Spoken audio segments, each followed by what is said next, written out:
Relationships are complicated. Trying to understand another human being, trying to keep up with emotions, expectations, arguments, breakups, it has always been complicated. But in the last decade or so, things somehow managed to get even worse. People don't talk as much, they don't meet as much, and male loneliness has become one of the biggest problems out there, because now everything is just one click away. Tinder, where relationships feel like a slot machine, and OnlyFans, where affection basically became a subscription service, and we all know it's not even real affection. These apps trick people into thinking they are getting intimacy when really they are just getting the illusion of it. And the more they rely on it, the more disconnected they become from real human connection. You've got millions of guys who spend most of their lives locked inside their rooms, barely speaking to anyone outside of Discord calls. And over time, that kind of isolation messes with your brain.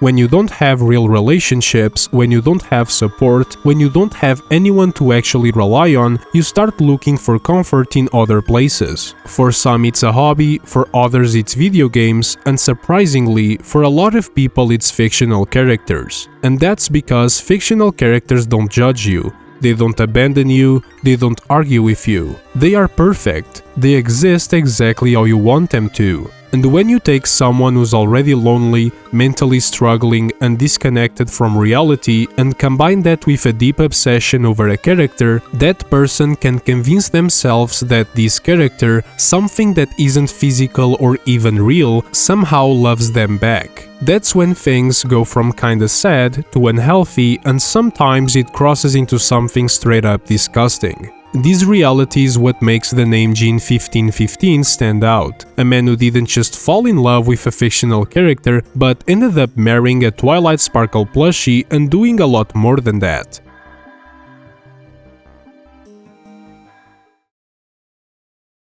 There isn't much known about Gene's early life, who I will be calling Matt throughout this video. All we have are a few journals he posted on his DeviantArt account in which he occasionally mentions small details about his past. However, it isn't difficult to imagine what his early life might have been like, considering his current state. My guess would be that he was an introverted teenager who struggled to make friends at school, possibly combined with problems at home. This eventually led him to become one of the many people who grew deeply attached to the My Little Pony franchise, and he would seek comfort in online communities, specifically My Little Pony groups.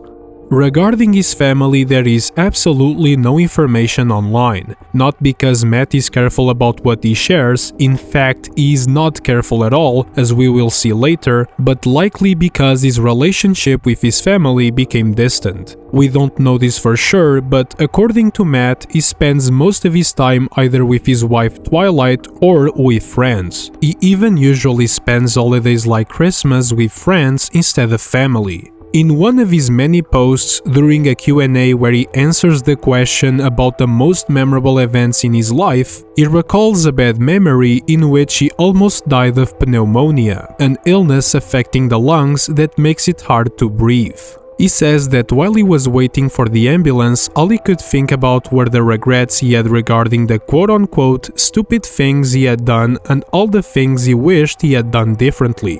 I'm no psychologist and I might be interpreting this incorrectly, but it seems like he may be expressing regret about the friction between him and his family. This distance from his family also seems to be connected to his financial and health struggles. Matt has a long list of illnesses that have classified him as disabled, making him eligible for welfare money. Among these, we have Graves' disease, lung problems, and stomach issues. The thing is, many of these conditions could have been significantly mitigated if Matt hadn't engaged in such poor and unhealthy lifestyle choices. Matt's breathing problems can be associated to a drug addiction he mentioned in one of his journals. Although I wasn't able to confirm exactly what substances he used, there are several photos of his Twilight plush next to what appears to be a bong or smoking pipe. The health issues regarding his belly could be linked to the fact that Matt enjoys drinking urine and possibly eating literal shit, something that the furry fandom calls a scat fetish.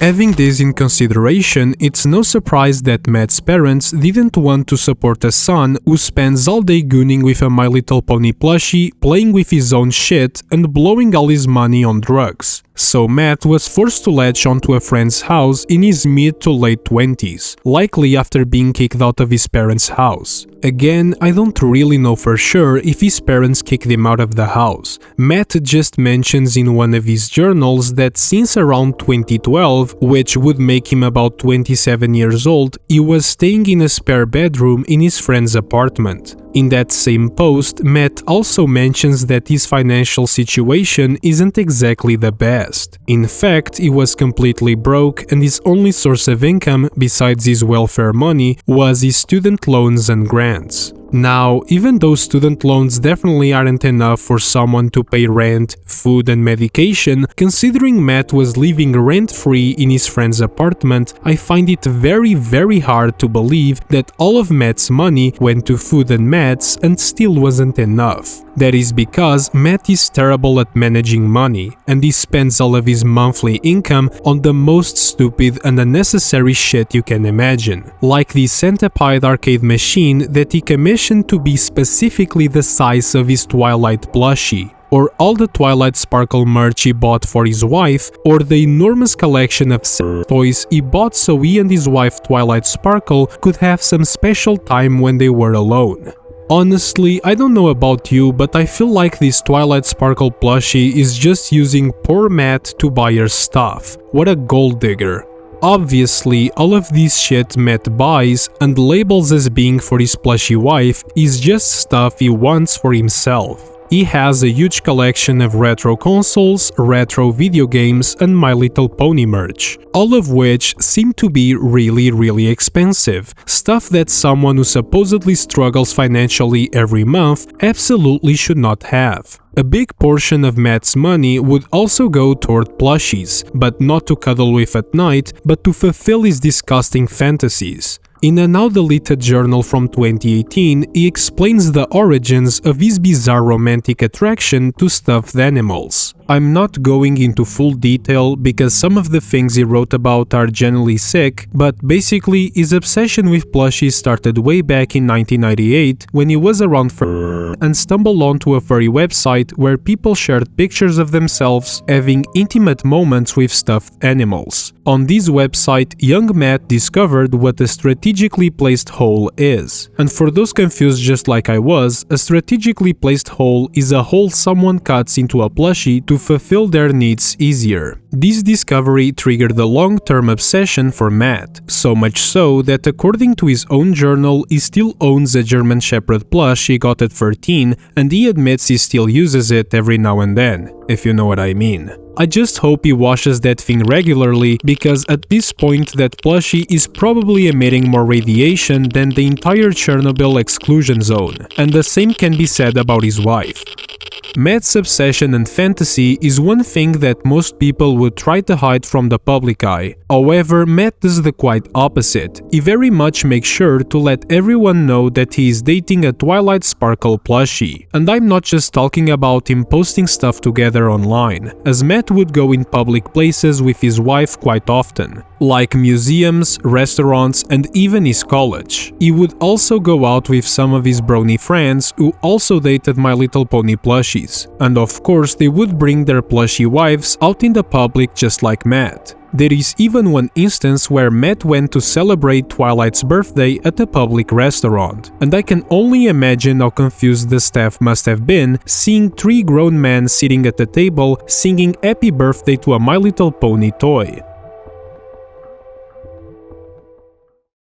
Despite Matt documenting almost every aspect of his peculiar life online, he somehow managed to fly under the radar for quite some time, which makes one wonder when and how did his infamy finally begin. And for that, we gotta go back to the day that Matt found, or should I say bought, his wife. The day is May 29, 2012, and a DeviantArt user called Karazu Nezumi has just made a post about a handmade Twilight Sparkle plush they finished. Nezumi made the post with the intention of selling the plush, but she definitely didn't expect that so many people would show interest in the comments, making money offers left and right. So eventually, she decided to put the plush on eBay and let people fight for it in an auction. The auction went on for 2 whole days, and in the end the plush was sold for a whopping $429 to a user by the name of Jean1515, who we also know as Matt. The original eBay listing is sadly no longer available, but Matt did leave a comment under Nezumi's DeviantArt post advertising the purchase.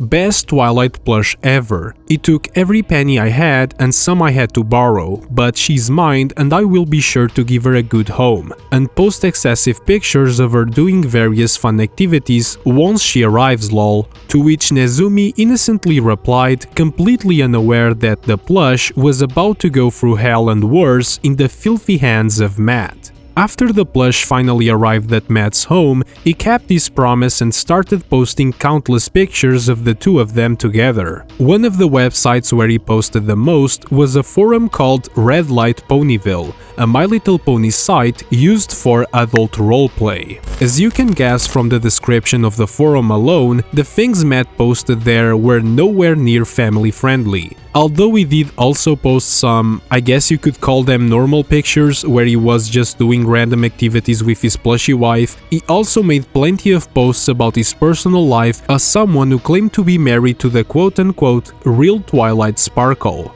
His dedication to posting on that website earned him quite a lot of respect there, probably from people with the exact same mental problems he had. Eventually, he even climbed the ranks and became a moderator on the forum, and keep this information in mind because it will be important later on. As time went by, Matt grew more and more attached to his wife. In his eyes, he wasn't dating a My Little Pony toy. In his eyes, he was dating the real Twilight Sparkle, the one from the show. This unhealthy obsession made him extremely toxic and hostile toward anyone online who in Matt's mind didn't give Twilight the respect she deserved. And this is where we get one of the moments that really blew up Matt's name on the internet, the infamous message he sent on DeviantArt to the NSFW artist Kevin Sano. Kevin Sano was known for drawing adult fan art of My Little Pony characters, including Twilight Sparkle, mostly in very explicit ways. And Matt, being fully convinced he was married to the real Twilight, saw this as literal disrespect toward his fictional wife. So he decided to reach out to Kevin Sano on DeviantArt to politely ask him to stop drawing Twilight in those degrading ways. Dear Kevin Sano, this may be the strangest message you will ever receive, but I do hope you will take the time to read it and consider what I have to say. To put it simply, I would really appreciate if the next time your birthday comes around, you would request that your club artist friends who like to give you oriented pony art as gifts, draw some pony other than Twilight Sparkle for you. The reason I ask this is that Twilight is my fiancé, and we are planning on getting married next June or July should everything go as planned financially speaking. And yes, I have actually found a wedding couple that will let me marry someone that most people would consider a fictional character. Now, before you go thinking this guy is either completely crazy or just screwing with me, please hear me out on this. You see, I'm totally head over heels in love with Twilight Sparkle. I have been for about 11 months now, and at this point I'm in a committed relationship with my Twily. By that, I mean I don't date anyone else, I don't sleep with anyone else, and I have zero interest in having any kind of relationship with anyone other than the mare I adore. I love her with all my heart and I'm 100% committed to that love. To express my love in a real tangible way, I have a beautiful handmade custom Twilight Sparkle plushie that I can hug, kiss, cuddle up in bed to go to sleep with at night, and take out on the town to do all the fun things together that normal couples do. I take her out to eat at nice vegetarian restaurants, we go shopping together, I take her out for coffee, we do social activities together like hanging out with friends, seeing movies, etc. And I talk about her as if she is Twilight, because to me, she very much is. When I look at her, I see Twilight sparkle. When I talk with her, I'm talking to Twilight. When I hold her in my arms and kiss her, there are no doubts in my mind that it's the mare I love whose lips are pressed against mine. And every morning when I open my eyes and see her head on the pillow next to mine, with her gorgeous violet eyes staring back at me, I can't help but wonder how I ever got to be so lucky as to have a partner as smart, funny, beautiful, and all around wonderful as her. Now, you're probably wondering why I'm telling you all of this and how it concerns you. To you, I'm sure Twilight Sparkle is just a cartoon character you think is really hot. So, I imagine you wouldn't think anything of having your friends draw explicit art of her as birthday gifts for you. And hey, I think she's really attractive too, so I get where you're coming from there. I often go on sites like e621.net and Rule34 to see what new erotic art people have drawn of her. But to me, she's more than a cartoon character who's really attractive. She's my fiancé who I love with all my heart and soon to be my wife. So it's been bothering me lately every time I go on those sites and see a dozen or so pieces of art people have drawn depicting my girl in various situations with the same person over and over, and that person happens to be you. This occurrence wouldn't be the last time that Matt went after someone for making explicit Twilight fanart he didn't approve of. In April 2015, Matt launched the full-on witch hunt campaign against a user named Mr. Nameless on the Red Light Ponyville forum. Why, you ask? Because the guy commissioned someone to draw a picture of Twilight performing oral sex. Matt forged fake messages from the user to make it look like he was posting hate speech, and because Matt was a staff member on the forum and had a lot of respect from the other members on the site, people believed him, and Mr. Nameless ended up getting perma-banned. A few days later, an admin finally figured out what had really happened and issued a public post banning Matt for harassing an innocent guy who just wanted to goon to Twilight Sparkle in peace. After that, Matt and a couple of his friends decided to leave and move to another My Little Pony adult roleplay forum called Los Pegasus. This forum, however, was basically dead with barely any users and barely any activity, though Matt and his friends claimed they were going to revive it. Spoiler alert, they didn't. The rules on this new forum were hilariously biased toward Matt's personal tastes, meaning that users couldn't say anything even slightly negative about him or Twilight. He even banned someone for mentioning an episode of My Little Pony where, according to the user, Twilight was acting selfish. Sadly, the website is lost to time, and what remains of it are just a few screenshots and broken links I managed to recover from the Wayback Machine. From those screenshots, we can see some of the threads users could interact with, including a notorious one called Twilight's Club, which was allegedly a private thread where Matt and his closest friends would share real-life pictures of themselves engaging in, questionable activities with their My Little Pony plushies and body pillows. The access to this thread, however, was basically limited to Matt, his friends, and a handful of other users. But some of the images Matt shared on the thread eventually surfaced online, and they are truly disgusting. As for Los Pegasus, the forum quickly died out, with members leaving and Matt himself posting less and less. Not just there, but across pretty much every My Little Pony space he used to be active in. Eventually, he stopped posting on those My Little Pony forums altogether, probably because his obsession with My Little Pony was finally fading. He moved over to Twitter instead, and his interests had shifted drastically. The man who was once devoted to a fictional pony from a kids show was now obsessed with diapers, eating shit, and stuffed dog plushies. It's unclear exactly when or how it happened, but somewhere between 2018 and 2019, Matt found the new love of his life, which made his relationship with Twilight even more unstable. As his My Little Pony obsession faded day by day, his new fixation became a small dog named Rocky from the toddler show Paw Patrol, and Matt wasted no time buying a Rocky plush so he could express his love for the new character he was now obsessed with. He he made countless tweets describing the interactions he had with his Rocky plush, most of which ended with the plush covered in shit. And even though Rocky was his main partner in these, activities, it would just as often involve basically any other stuffed animal he owned, most of which were dog plushies, and may I add, very expensive ones. Naturally, people on Twitter started insulting him on many of his posts, in which Matt would respond by blocking, which honestly is probably the best course of action to take. His disgusting activities with his plushes wouldn't be the only thing that made him controversial on the platform. There were several events that eventually pushed Matt to delete his own Twitter account because of the amount of harassment he was receiving. The first major incident that alarmed a lot of people was when Matt adopted a small German Shepherd puppy, which he named Carl. You can probably guess why people were worried. Matt had openly admitted on Twitter that he had intercourse with stuffed dogs, many of which looked like German Shepherds. So naturally, the question on everyone's mind was whether he had adopted the dog to further satisfy his disgusting fantasies. The concern was understandable, and as much as I hate the idea of someone like Matt adopting a dog, it did actually seem like Matt was taking good care of Carl. The dog looked genuinely happy, and to this day there is zero evidence whatsoever that Matt ever abused him.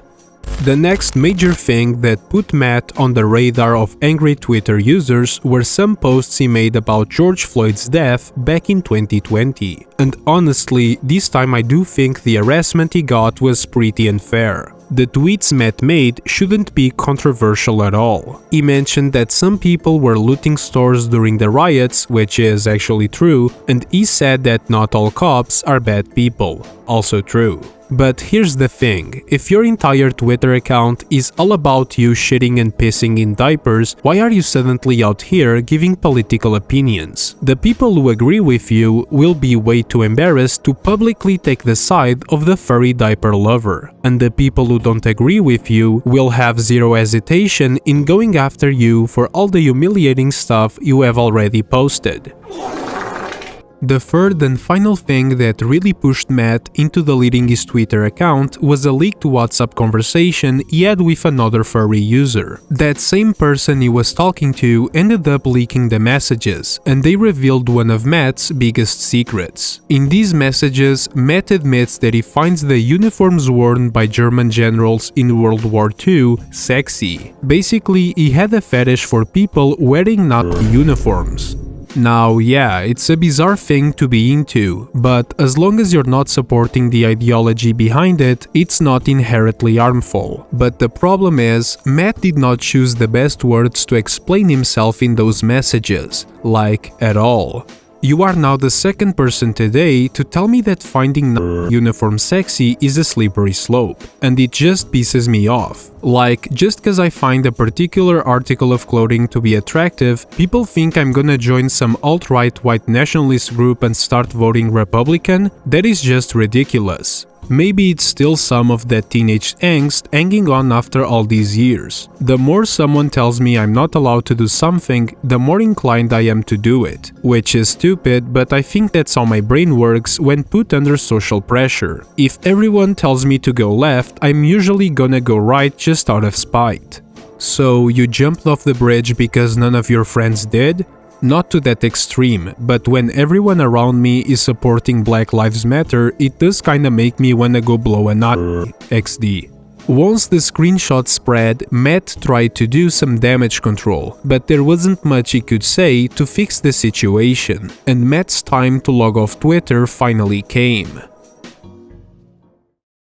So, what is our beloved furry friend up to nowadays? Well, pretty much the same stuff he has always been doing. He moved over to Blue Sky, where he continues posting the same kind of content he used to dump on Twitter, just to a smaller audience. With the slight difference that he now seems to be using AI for some of his not safe for work videos. Yes, he's still into diapers, yes, he's still obsessed with Paw Patrol and dog plushes, and yes, he is still a complete degenerate, and honestly, that will probably never change. These days, Matt mostly keeps stuff to himself. His posts get very little engagement and most of the people who used to follow him have already moved on. But he hasn't changed his lifestyle, his habits or his bizarre interests at all. If anything, he's just doing it more quietly now. And although Matt has probably divorced his plushie Twilight Sparkle for some random Paw Patrol plush, for me, he will always be remembered as the man who married the My Little Pony plushie.